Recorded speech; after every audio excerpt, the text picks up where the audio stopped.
When we think about the general redesign of this empty space, it's to think about it from the consumer's point of view.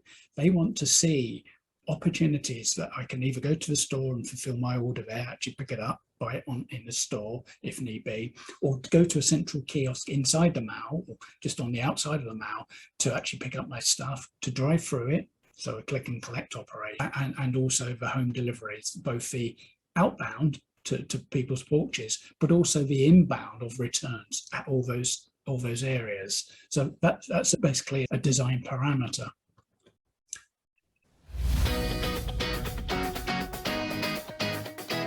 Welcome and thank you for joining me today. My name is Gary Newbury. I'm a senior executive on call helping businesses in a make-move sale flow of consumer goods and services. My purpose is to inspire business leaders, particularly those within the consumer products and retailing space, to think big, be bold, scale, adapt and win, one epic supply chain transformation at a time. There's additional content available through my website, RetailAID.ca, or on my YouTube channel, RetailAID. Be sure to check it out.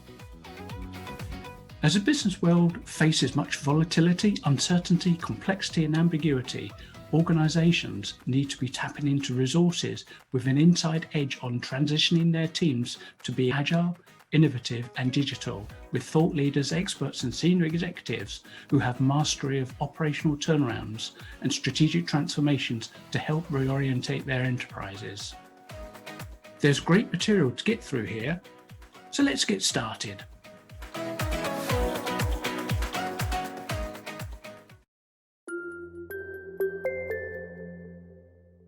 Good day, everybody. We're going to run through a session called Solving for Canada's Last Mile. My name is Gary Newbury. I am a senior exec on call or interim chief supply chain officer focused on rapid performance improvement within retail supply chains and the last mile. I'm the founder of RetailAID.ca. I'm involved with a number of areas, including Retail Rethink's top 100 global influencers around retail. I've won a number of awards, and I'm a regular contributor to Retail Insider. You've probably seen my name if you read that publication once every couple of weeks or months. Also associated with Retail Council of Canada. I run sessions on there for their members, particularly around supply chain. So my agenda is I'm going to talk about a couple of items. First one is factors shaping mall-based retailing and opportunity in last mile fulfillment. So mall-based retailing during the pandemic, what we saw was some acceleration of many trends that were already present, but became very magnified during the pandemic, including consumers changing their channel from store to online. Some of them were forced to do that, changing their category spending from outside the home to inside the home, and also changing the volume.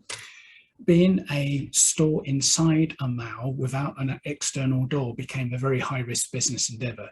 If you were using some form of online fulfillment from your store, there was no way to get access to the store. You weren't allowed inside the store, inside the mall. If you were doing it from a warehouse, it became a very costly experience for you.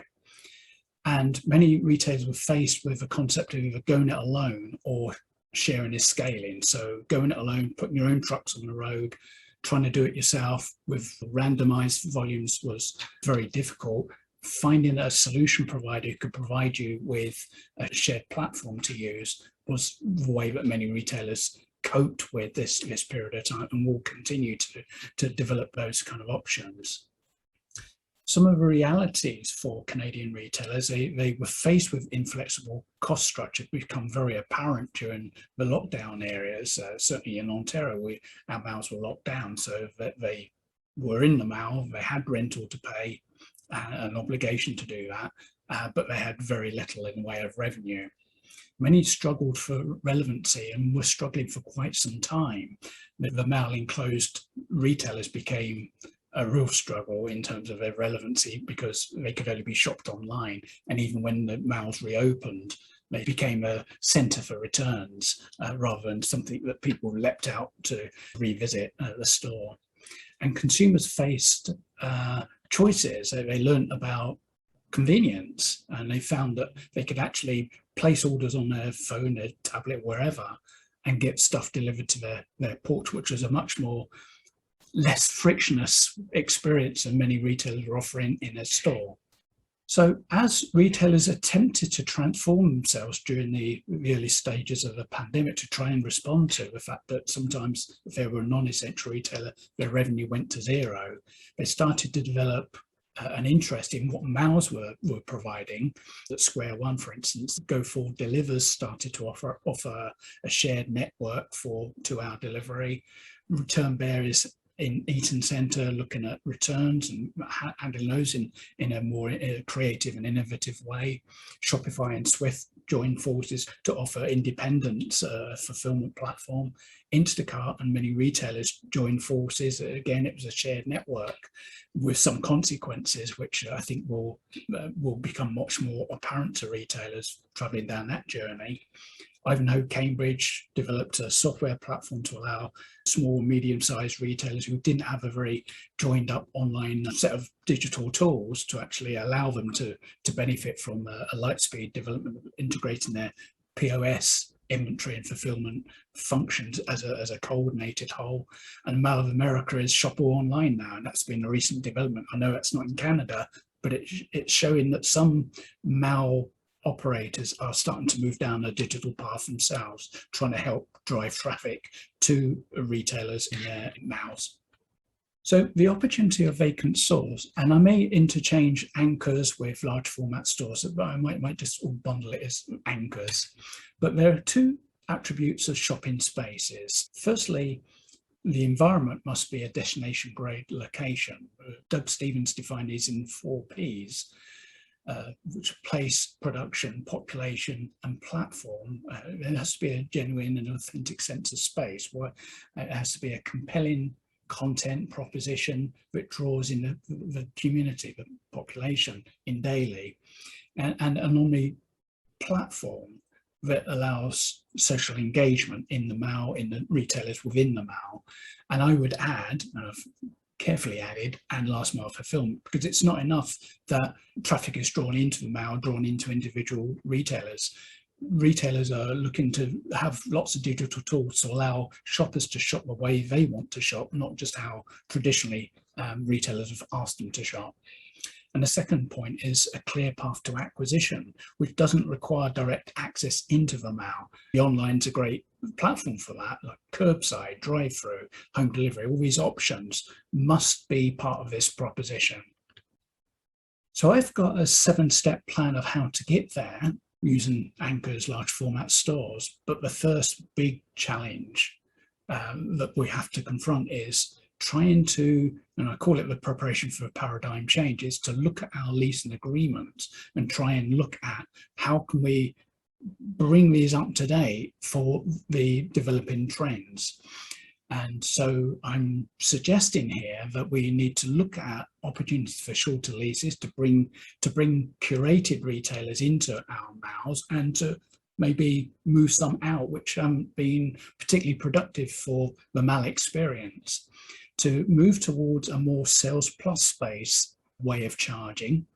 And also, as part of what I'm going to be describing shortly, the fulfillment revenue stream, which is an opportunity for MAUs to think about now, whereas before the pandemic, certainly, perhaps it wasn't even on people's business models. And this will enable retailers to think more about showcasing their brand, rather than just having lots of aisles and people come in and buy stuff from aisles, to improve their own digital reach, which perhaps their corporate app may not give them as much exposure as a MAU driven app might do, and to generate excitement of the MAU, the app, to engage with customers at a much higher level and to provide a much more comforting, great customer experience. The first physical stage is to prepare the civils. Now, before we actually look at doing all the stuff I've laid out here, with gutting the floor, point load and all those kind of things, is actually, where is this empty space located? And a constraint of this is it needs to have 2 external faces, one to receive inbound trucks for the inflow of products, and the other one is to potentially to be used for drive-through or curbside. But both of these phases, they need to avoid any pedestrian flow at all. When we think about the general redesign of this empty space, it's to think about it from the consumer's point of view. They want to see opportunities that I can either go to the store and fulfill my order there, actually pick it up, buy it in the store, or to go to a central kiosk inside the mall, or just on the outside of the mall, to actually pick up my stuff, to drive through it, so a click and collect operation, and also the home deliveries, both the outbound to people's porches, but also the inbound of returns at all those areas. So that's basically a design parameter. Once we've got that clear in our heads, we now have to go through a process of selecting the mechanical handling equipment. How are we going to actually do this fulfillment operation? So we need to develop the demand requirements, which include things like seasonality, growth, product churn, key promotions, whether or not there's any temperature requirements, in which case we may have to look at multi-level operations. We may have to have a freezer on the bottom, chiller in the middle, and then the hard goods at the top, or some variant of that. And then how we're going to handle, or what the volumes of inbound and outbound and returns might look like, and add that into the complexity of the operational model and the operational specifications. Then we need to decide how we're going to do the physical warehouse, and whether or not we're going to use a conventional format such as racking and forklift trucks, or we're actually going to go down the path of a micro fulfillment center. And you may ask, well, what is a micro fulfillment center? So if you can imagine a large scale warehouse and just squash it down, remove all the aisles and just squash it into a small area, say 5,000–10,000 square feet, and introduce lots of automation in that, you can actually have something like 50, 60, 100,000 SKUs in that small area, compared to if you look at a traditional or conventional warehouse, which would be 100,000, 200,000 square feet to contain that kind of level of product number. And then we just select a solution provider. Now there's probably in the order of about 20 providers. If you go back 5 or 10 years, you may be lucky to get more than 1 or 2. So this is a great time to invest in this type of technology, with lots of providers being pretty keen for business, and also lots of different variants around micro fulfillment. There isn't just one solution. We have to look at the operational requirements and then find a provider that can satisfy that need, and then develop a roadmap for installation and testing. So I'm going to skip over very quickly the next few slides, but we've got digital development. That means joining up all the systems that were required to actually to allow that inventory that we're going to have in the facility, to have that available to the retailers and also the consumers. One of the big challenges in retailing is giving clear information to consumers so that they have every confidence of placing their order and getting that fulfilled. The next step is to actually fill that operation with inventory. Looking at how we're going to have that inventory fed into us from the retailer's distribution center, and also how we're going to fill that to the stores that we're supporting, and also to add into that some on demand. So we may have scheduled overnight replenishment of stores, and then we have some on demand which might facilitate stock outs in the store as now, and also endless aisles. So that's having warehouse lines which used to be kept in the warehouse versus having it very close to us but not actually in the store.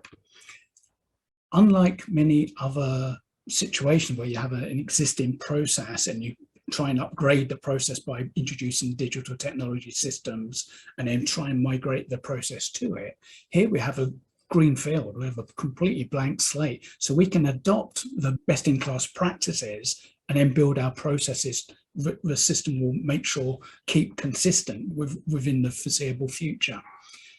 So alongside that, we will have a method for onboarding new retailers that we might now go out to the market and curate, independent, small to mid-size networks, to come in and say, this is how we do business. We plug into your POS, we give you this visibility, you bring the stock into here, we look after it, and we dispense the stock to your stores overnight, whatever that process might be.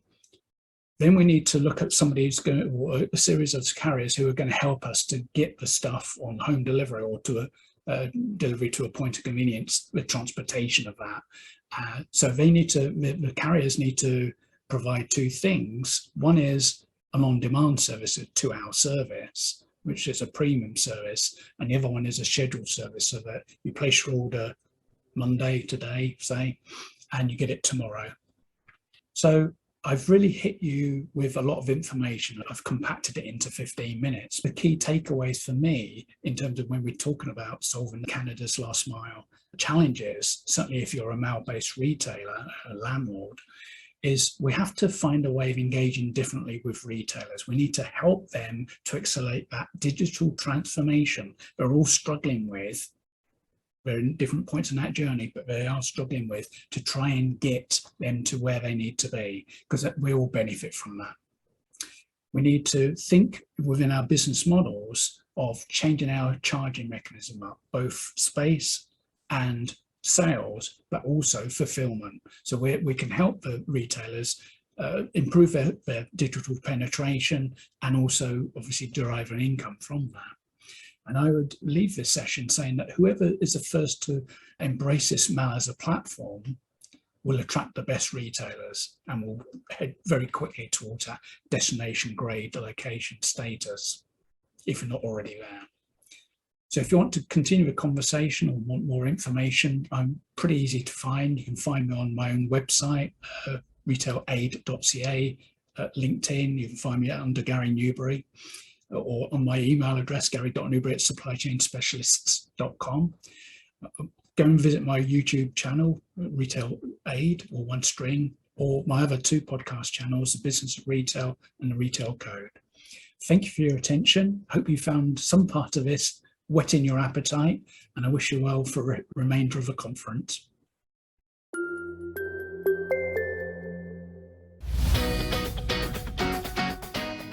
Thank you for listening today.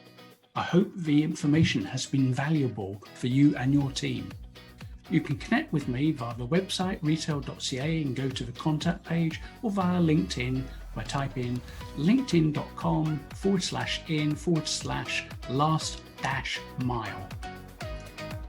Look forward to hearing from you and playing an active part with your supply chain and your business's transformation as you start to act boldly, think big, scale, adapt, and win.